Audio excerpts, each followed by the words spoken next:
میرے مصطفیٰ دعوت و ہدایت کی ایک ہنسی شفق لے کر میرے مصطفیٰ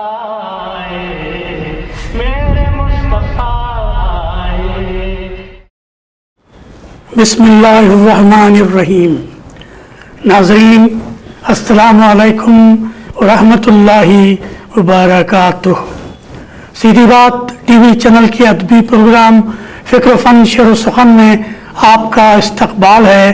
میں ہوں عزیز بلگامی اور فکر و فن شعر و سخن کی 102 نمبر کی قسط کے ساتھ میں آپ کی خدمت میں حاضر ہوں. آج ہم اس خوشخبری کے ساتھ آگے بڑھتے ہیں کہ 19 فروری کو ہم نے فکر و فن شعر و سخن کے 4 سال مکمل کر لیے ہیں. 19 فروری 2019 کو شروع ہونے والا یہ ادبی پروگرام آپ کی خدمت میں 101 پروگرام نشر کر چکا ہے اور یہ سب آپ کی حوصلہ افزائیوں کی وجہ سے ممکن ہو سکا ہے. اور اب ایک چھوٹے سے وقفے کے بعد پھر سے ایک نئے عزم کے ساتھ آگے بڑھا چاہتا ہے. ناظرین گزشتہ ہفتے آپ نے پی کے زبیر احمد مرحوم کے سلسلے میں ایک مختصر سا تعزیتی فیچر ملاحظہ فرمایا تھا. اسے دیکھنے کے بعد ہمیں انڈمان سے معروف شاعرہ محترمہ سکینہ صاحبہ نے اپنے تاثرات میں کہا کہ زبیر احمد کی جدائی سے ہم بے حد اداس ہیں. آپ کی اداسی دیکھ کر ہم اور اداس ہو گئے. ویڈیو بہت اچھا ہے, بہت خوب بنا ہے, ماشاءاللہ. فکر و فن شعر و سخن کو اپنے عروج تک پہنچانے کے لیے آپ کی پوری ٹیم کو ڈھیر ساری مبارکبادیاں. ناظرین ہمارا گزشتہ ایپیسوڈ ایک خصوصی ایپیسوڈ تھا جو جناب وحید القادری عارف صاحب کی کتاب جذب عشق کی رونمائی کی رودات پر مشتمل تھا. احباب نے اسے بڑی پسندیدگی کی نگاہ سے دیکھا. خود وحید القادری عارف صاحب نے اس پروگرام کے بارے میں اپنے تاثرات کا اظہار ان الفاظ میں فرمایا ہے. جذب عشق کی طباعت, پھر اس کی تقریب رونمائی اور اب فکر و فن شعر و سخن کی اس خصوصی پیشکش کے لیے آپ کی پرخلوص مساعی کے لیے میں تہ دل سے شکر گزار ہوں. اسی طرح سیدھی بات چینل کے ارباب مجاز خاص طور پر مولانا انصار عزیز ندوی صاحب کا بھی ممنون ہوں کہ اس خصوص میں انہوں نے نہ صرف اپنے قیمتی وقت بلکہ سیدھی بات کے دفتر میں تقریب رونمائی کے اہتمام میں تعاون کے ذریعے اپنی ادب دوستی کا ثبوت دیا. میرے لیے یہ امر اس لیے مزید ممنونیت کا باعث ہے کہ آپ نے میری غیر موجودگی کے باوجود اس تمام پروگرام کو اس حسن خوبی سے سر انجام دیا کہ میرے شریک محفل نہ ہونے کا احساس بھی نہ ہوا. اللہ سبحانہ تعالی آپ کو اور آپ کے جملہ احباب کو جزائے خیر عطا فرمائے. آمین ثم آمین. اسی طرح سعودی عربیہ سے جناب محمد فہیم صاحب نے بھی ان الفاظ میں اپنے تاثرات کا اظہار فرمایا ہے. محترم عزیز بلگامی صاحب, جذب عشق کی رونمائی پر آپ کو بہت بہت دلی مبارکباد. میں نے مکمل پروگرام دیکھا ہے. ترتیب اور پیشکش بہت عمدہ اور آپ کی گفتگو معیاری اور علمی رہی. ماشاء اللہ, اللہم زد فزد. اس کے بعد انہوں نے اپنے تاثرات کی ایک ویڈیو بھی ارسال فرمائی ہے. آپ بھی ملاحظہ فرمائیں ان کے جذبات و احساسات. السلام علیکم ورحمۃ اللہ وبرکاتہ. معزز ناظرین اکرام, میں دل کی گہرائیوں سے سیدھی بات چینل کے اس ادبی پروگرام فکر و فن شعر و سخن میں اپنے تاثرات کو شامل کرنے کے لیے جو دعوت دی گئی ہے اس کے لیے میں تمام ذمہ داران کا بے حد مشکور ہوں. بطور خاص آپ کے اور ہمارے ہر دل عزیز شاعر